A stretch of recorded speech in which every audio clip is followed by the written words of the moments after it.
Hello everyone, Daniel's back. On screen guys, nakikita nyo, I am simmering a chicken part like paa ng manok tsaka ulo, no? Nakabili ulit tayo ng paa ng manok. Hindi ko na pinakita guys yung paano alisin yung pagpe-pedicure niya, no? Tsaka yung mga bills ng manok, no? Yung tuka, up and down, no? Kaya mga...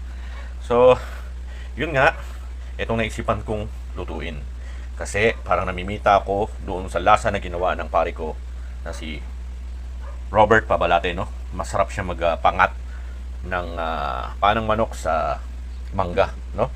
Kaya samahan niyo ako sa maliit na joy venture na to na ang layunin ay maghatid ng tuwa at saya. Actually, guys, yung mangga ko medyo mahinog-hinog na, no? Babakapan ko na lang ng maasim na sampalok to. Tapos lalagyan natin ng toyo. Ang tawag nila guys dito adobo sa mangga. Sa amin naman, sa Katagalogan, pangat, no?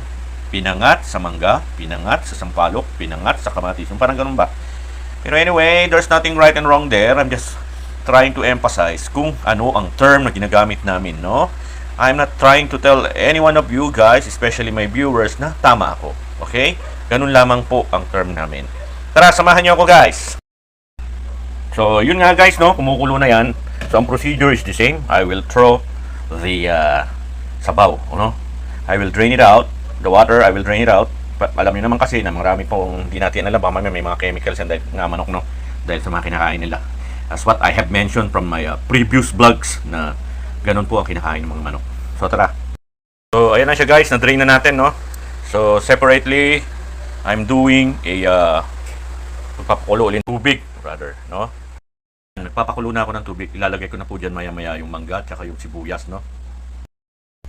So, the same procedure guys ng pagsisigang ng baboy o whatsoever, baka o shrimp, ilalagyan din po natin ng sibuyas yan, no? Ng pampalasa.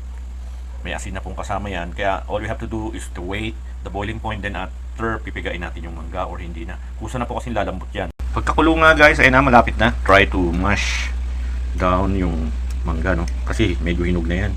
Sayang lang din kasi kung hindi ko gagamitin, tatapon lang. Sobrang asim naman guys. Walang sinabi yung bagoong na ginawa ng misis ko.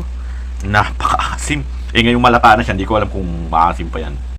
So, ilalagay na natin yung mga parts ng manok, no? Ulo, paa, o whatsoever. Ilalagay na natin siya. Dahan-dahan. Whoop, yeah! Yan siya.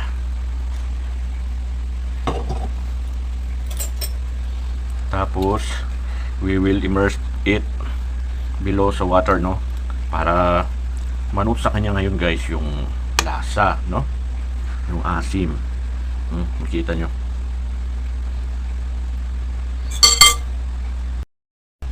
Tapos guys, syempre babalik natin yung takip.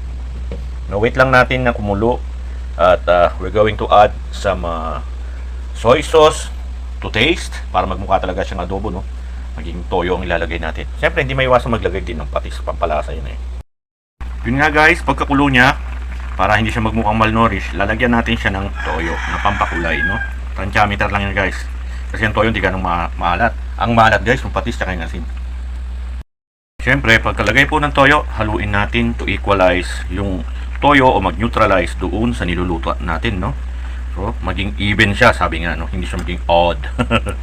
Naalala ko yung Amerikano lagi. O yung Briton na kausap to. Odd. Ayan na.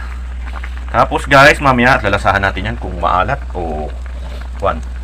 Tatakpan natin for time being, hayaan natin lumambot at mamaya pwede na tayo kumain. No?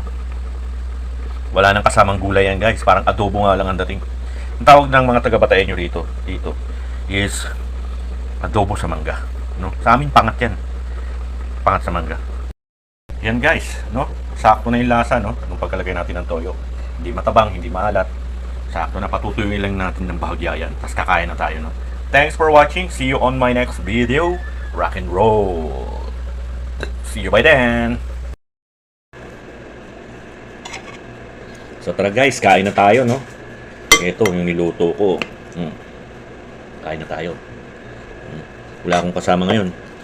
Dahil nag-shopping sila, hindi naman pwedeng sumama.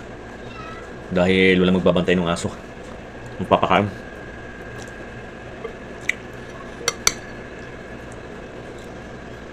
Siyempre hindi mawawala itong pampainit, no?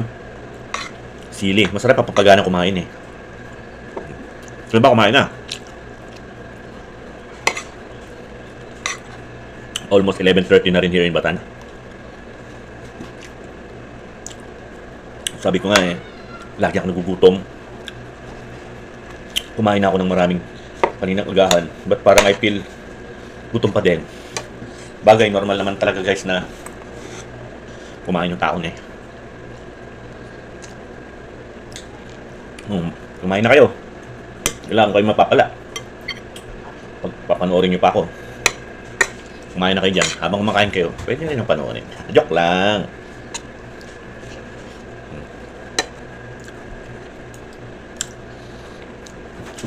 Dami.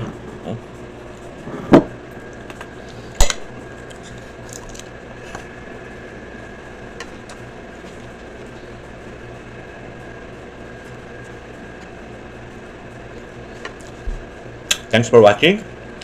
See you on my next video. Rock and roll. For those who are not yet following Kuya Daniel, this is the right time to press the follow button para marami na tayo. Please don't hesitate. Consider liking, sharing. It's not mandatory, but please. See you by then.